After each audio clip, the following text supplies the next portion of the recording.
DLake creates.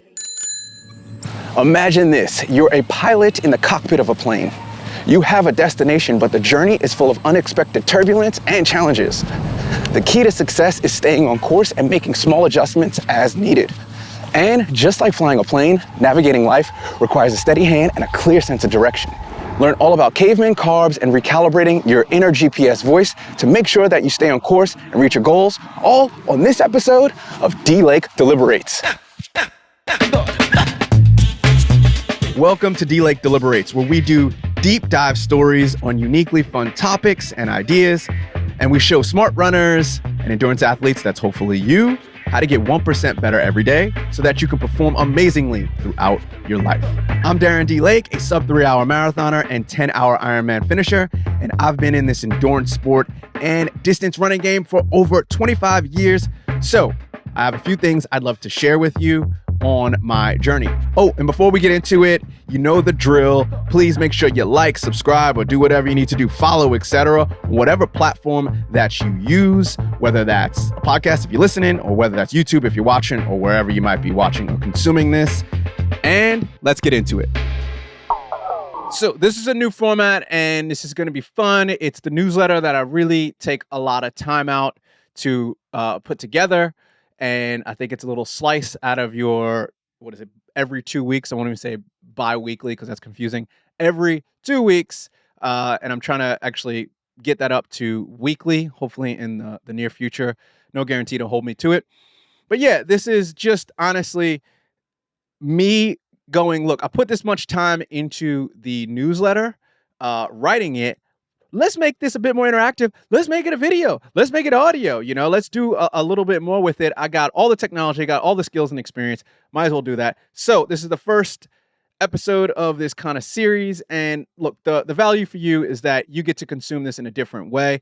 Please subscribe to my newsletter. I'm going to ask you to do that a bunch of times. It's easy. Just go to DLakeCreates.com/news, or you could go straight to it, which is DLakeCreates.com/Substack. I'm going to have my screen here. I'm just going to read it off. And let's get into it.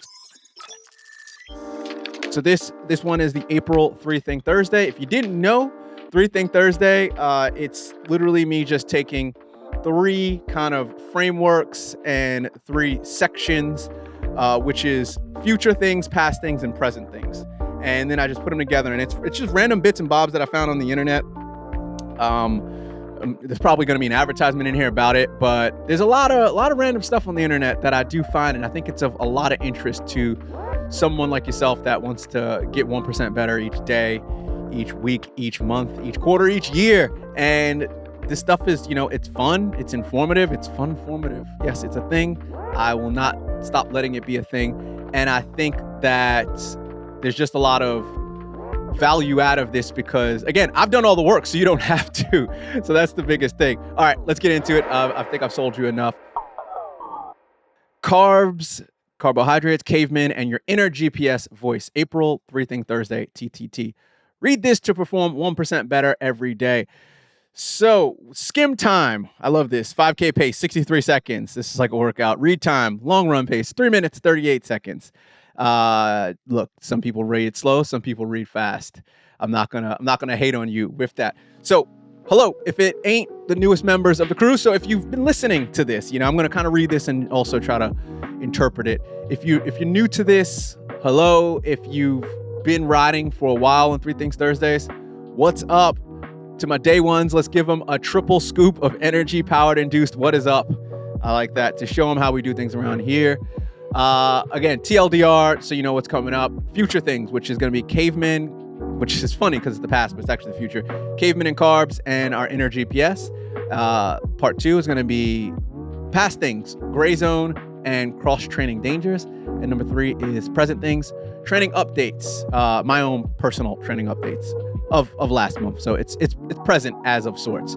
If you're feeling this, why not share this out? Again, the link is mad simple. It's DLakeCreates.substack.com or DLakeCreates.com/news. Go to my website. There's going to be a pop-up. Please just subscribe and tell your friends about this because I think it's dope. I think no one else is doing it. Not trying to toot my own horn, but I'm always trying to sit in my own lane. And it's like, yo, people not doing this. Like, I want to do it because I'm actually excited about it. So please tell other people. And then I go in and I talk about the what it's about. So it's issue, it's all about time with links, updates, metaphors, and some jokes to keep your brain buzzing.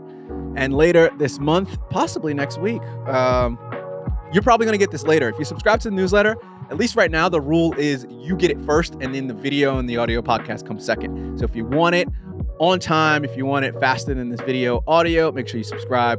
But let's get into future things. So paleo got it wrong, right? We've been eating carbs for over 100,000 years. All right, let's just click on the YouTube link because, look, it's a video for a reason, right? All right, this is 3 years ago. But what's dope is that it's all science, evidence-based SciShow. Like, I don't give you stuff that's fake. It might be a theory, and I'll label it as a theory, but I'm not going to give you stuff that is, just some random idea from some random kooky person. So this is some really, really cool stuff. And why I'm interested in that is because years ago, I really believed that paleo was how we ate. Hunter-gatherers, they fished, they ate deer. Sorry, the hunter-gatherers ate fish, some deer, bison, rabbit, seeds, nuts, and whatever berries they could find near the rivers, right? But as I did more research, I was like, look, there's more to this. I think, we as humans really, really need carbs, even when we're doing long distance events. If we're walking, hiking, running slow, ultra marathons and whatnot, we really do need carbs. And I love me some low carb diet. I love this low carb diet. Also talked to a bunch of diet experts and I did my own experimenting. I call it my discovery process. And I realized carbs are super important for super active humans like us, endurance sport people, and, also our hunter-gatherer ancestors, because they ran around a lot, trying to do a lot of stuff. They walked, they moved a lot. So again, click that link. You'll learn more. Hank Green kills it. So next part, calibrate your inner GPS. Learn to run by feel and get off the hedonic smartwatch, figurative and literal treadmill. I love technology, and one day in the near future, I want to integrate with AI and a brain-machine interface, BMI for short, while upgrading my physical body with a titanium and carbon kind of physical shell. So think like if you're into Marvel, think what they call super soldiers. Think the super soldier serum, and become a Gen 2 cyborg, because Generation 1, I'm gonna let them work out of the bugs. A couple people might die. I'm gonna let them work that out. Let me go to Gen 2. Please, hopefully that happens in the next 20, maybe 15 years. That'll be amazing. But again, as my technology love grows with each version of ChatGPT, I do want to touch grass, as those Gen Z TikTokers say, and I want to unplug from all that noise and all that crap. So literally running without a watch is something that you might want to try doing, and find out more at the link. Let's go to the link. I'll do a quick rundown. So this is McMillan running. Love McMillan. He's got some great articles. Learning to run by feel. I'm just going to read a bit. When I started running way back in the 20th century, I wanted longer legs, lean, long legs for flowing stride that would simply eat up the ground. As a runner in the 21st century, I find that I need longer arms and up in my elbows and watches, GPS units, heart rate monitors, and phones. And I'm not alone. Some runners, I get that. All right. I find that I need, because you're putting on all the watches, so you need longer arms. That's actually a really good intro line. Look, the parts are inner GPS training, calibrating your inner GPS with heart rate and pace, scheduling your inner GPS workouts. Time-based training has its place. It really does. And now you're ready to not have a watch. So yeah, again, click the links below. I'll have them in the show notes, and I'll also have them in the video YouTube description. Let's go to some past things. We're going to rewind it back to the Future. And I got this fun little meme. Welcome to Purgatory. It's got Elmo. Your soul is mine now. So why you should and should not train in the gray zone. I've done a podcast on that, but I don't know where you've come in the whole series and cadence of things. You might have started subscribing yesterday. You might have subscribed 2 years ago. You might have missed this episode, but I talk about why you should and should not train in the gray zone. It's the intermittent stage between life and the afterlife, which is known as purgatory in Catholic Christian circles. It's where you experience mild suffering in a state of limbo, similar to training for endurance events. The gray zone exists between aerobic and anaerobic heart rate zones, and coaches advise against staying in the zone sometimes. So go to the link and find out why. I'll just, sum it up for you. So this is the website podcast, everything you need to know about training in the dreaded gray zone. That intro, when you should not. Here's a fun kind of infographic. You should stay out of the gray zone 80% of the runs during base training and most of the year. went on very hard or very easy runs and needs to be in it. 20% of runs when closer to marathon training. And when your coach says it's okay, not your Garmin, your coach, your actual physical coach, you should get one. These are 4 simple elements to run faster. 1, aerobic development. 2, anaerobic efficiency development. 3, neuromuscular, leg speed work. And 4, strength and conditioning.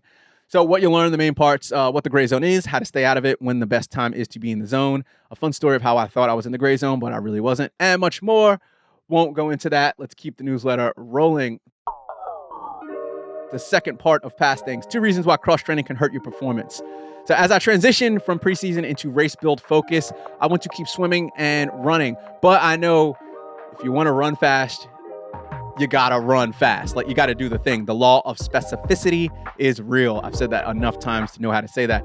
So learn more about this triggering topic and feel free, again, to tell me why I'm wrong. I want you to tell me why I'm wrong because I want all the smoke, baby. Give me all the smoke, as these TikTok or Gen Z kids say. I just had to say it. I like it. It feels like me. I'll just start saying I want all the smoke. Not the actual smoke. I guess the smoke from the steam when I run a run in cold weather in below 50 degree Fahrenheit, minus 10 degree weather, and that's the steam I want. Anyway, so yeah, that's I did a post on this on Instagram, and we'll talk about this in a second. But what is it? We got some Float On, Modest Mouse song, and basically, to get specific, the 2 things you need are lack of focus and risk of injury. Sorry, the 2 reasons why cross-training could hurt your run performance is, number 1, lack of focus, and 2, risk of injury. So I ended up talking about, basically all those things, and you gotta run fast to run fast. And a whole bunch of people went hard. Very interesting, but I disagree. Oh, no, this is wrong. I'm 52. Run cool 72. I think there's difference with each individual. I'm 51. That sounds like a lot of people that are a bit older. Jen is trying. That's a good name with all underscores. I was a runner for years and never got faster one bit until an ankle injury forced me to take up cycling and eventually swimming, which led to triathlon. And now my mileage dropped. Look, I'm not saying you're not right, but there's a reason why Kipchoge doesn't hop on the bike for 50% of his workouts. Like, no, I'm just being real. Like, that means that you're possibly underperforming, and that when you cross-train, you actually are able to recover properly. You may be overperforming. I'm not overperforming, but overtraining yourself and beating yourself down. And then the cross-training allowed you to develop your aerobic system. You just got older. You got more fit. There's so many reasons. Again, I want all the smoke, so tell me why I'm wrong. Feel free to go into that. All right, present things. My training update. I love to give these training updates. It just shows my consistency, keeps me self-accountable.